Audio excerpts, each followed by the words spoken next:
सबको नमस्कार। मैं डॉक्टर सुजाता मखदूम, हिंदी सहायक प्राध्यापिका, सरकारी प्रथम स्तरीय महाविद्यालय दांडेली। एलएमएस के वीडियो पीपीटी प्रोग्राम के इस तीसरे सेशन में आप सब लोगों का हार्दिक स्वागत है। पिछले दो वीडियो में हम लोगों ने महादेवी वर्मा का परिचय देखा। पहली वीडियो में हमने छायावाद का अर्थ, छायावाद का उद्भव, छायावाद पर अंग्रेजी रोमांटिसिज्म का प्रभाव आदि का विवरण देखा। आज हम महादेवी वर्मा की रचनाओं का परिचय प्राप्त करेंगे। दूसरे वीडियो में हमने महादेवी वर्मा की जीवनी देखी थी, उनका जन्म, उनकी शिक्षा, वैवाहिक जीवन आदि का परिचय हमने दूसरी वीडियो में प्राप्त किया था। यह तीसरी वीडियो है। यहाँ पर हम महादेवी वर्मा की रचनाओं का परिचय प्राप्त करेंगे। महादेवी वर्मा मुख्यतः कवयित्री है। अन्य रचनाएं उन्हें भले ही गद्यकार सिद्ध कर दें, किंतु उनकी पहली रुचि, उनका पहला चुनाव कविता ही है। यह हम निर्विवाद रूप से कह सकते हैं, क्योंकि कविता में छायावाद की तथा स्वयं महादेवी वर्मा की सारी मनोवृत्तियां इस कदर अभिव्यक्त हैं कि उन कविताओं को पढ़ने के पश्चात कवयित्री के अंतर्मन को हम भली भांति समझ सकते हैं, जबकि गद्य साहित्य में उनकी दृष्टि हमें बहिर्मुखी दिखाई देती है।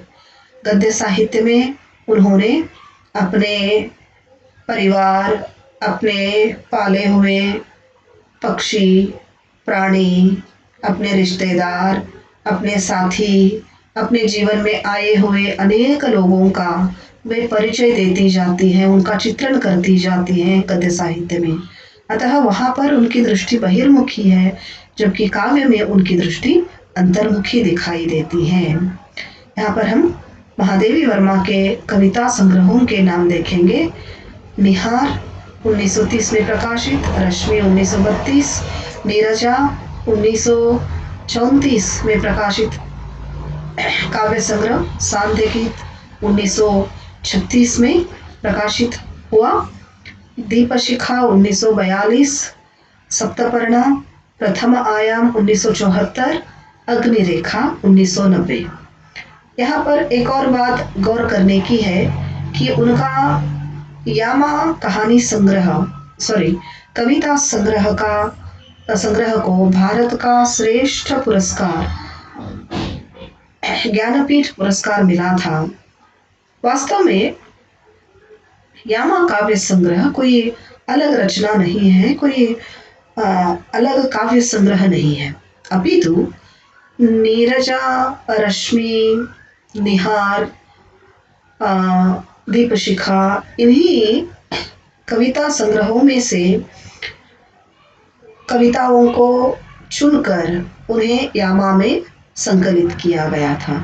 अतः यामा कोई अलग काव्य संग्रह नहीं है, लेकिन उसे भारत का सर्वश्रेष्ठ पुरस्कार ज्ञानपीठ पुरस्कार मिला। इस बात को हमें याद रखना है। महादेवी वर्मा का गद्य साहित्य इस प्रकार है। अतीत के चलचित्र, स्मृति की रेखाएं, जो कि इस बार हम BA 6th सेमेस्टर में पढ़ रहे हैं, पथ के साथी, मेरा परिवार, संस्मरण, चुने हुए भाषणों का संकलन जिसका नाम संभाषण है, और ये 1974 में प्रकाशित गद्य रचना है। इसके साथ साथ उन्होंने निबंध भी लिखे हैं।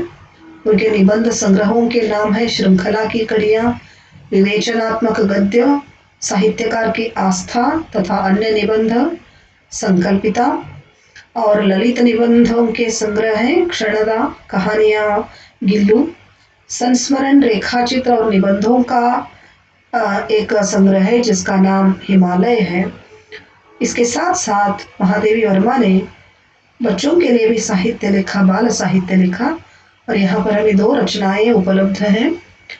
ठाकुर जी भोले हैं और आज खरीदेंगे हम ज्वाला। अतः यह महादेवी की रचनाओं का केवल नाम हम गिन रहे हैं, और इन साहित्यिक रचनाओं की विशेषताओं का परिचय हम अगली वीडियो में प्राप्त करेंगे।